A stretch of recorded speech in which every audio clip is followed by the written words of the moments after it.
अरे शब्द एकच पण अर्थ स्पेलिंग वेगळी. बरं झालं बाबा आपण इंग्रज असली माघारी अक्कलो, नाहीतर माझं काय खरं नव्हतं. तुझं आता बी काही खरं नाहीच. नवीन मॅडम काही इंग्रजांपेक्षा कमी ऐकतोय.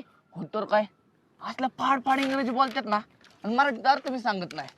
मला कळतं बाबा सगळं आणि वाचायला मिळतं. तू मोठ्या इंग्रजांना काढलेला नाहीस का? तुझा पक्या होता की त्यांच्याकडे फारशी आपण आहे. आणि सध्या कुठे धुवायला. आपण तेव्हा तसली कामं केली नसती, पहिल्यापासूनच विरोध केला असता तर आज 150 वर्ष कशाला. अरे 1.5 वर्षातच पळून गेली असती ती सगळी गोरी माणसं. ये बाबा इतिहास तज्ञ, नको ते ज्ञान पाझळत जाऊ नकोस. इंग्रज गेलं आणि इंग्रजी इथं ठेवून गेलं, ती तरी काय आपला कमी खेळ करते वय. हो तर काय, त्या ह्या नवीन मॅडम. सारिका जाधव मॅडम. होय, तिच्या बापाचं बी नाव द्यानं ठेवायचं नाही सर. लय बुद्धी फास्ट चालते रे तुझी. अरे त्यांचं नाव पाठ करण्यापेक्षा 1-2 स्पेलिंग पाठ कर, म्हणजे एखादी